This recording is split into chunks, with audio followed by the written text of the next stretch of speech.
కొంచెం బియ్యం ఉంటే ఆ బియ్యం పెట్టుకుందాం స్టవ్ మీద అని చూస్తే అగ్గిపెట్టలేదు.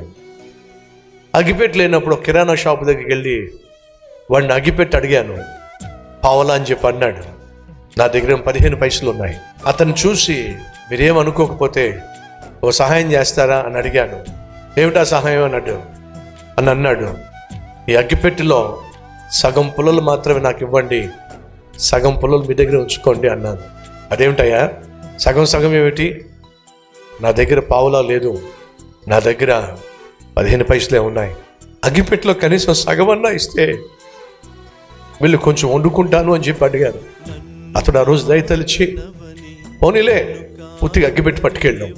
సహోదరి సహోదరులు, ఈరోజు ఎంతగా ఈ సేవ వర్ధిల్లింది అంటే దీని వెనక ఎంతో కన్నీరు ఉంది, ఎంతో త్యాగం ఉంది, ఎంతో ప్రయాసం ఉంది.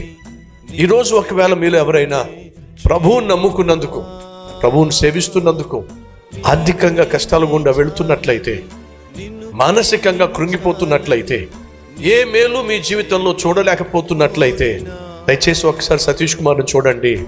ఈ సతీష్ కుమార్ని దీవించిన దేవుడే నిన్ను కూడా దీవించడానికి సిద్ధంగా ఉన్నాడు.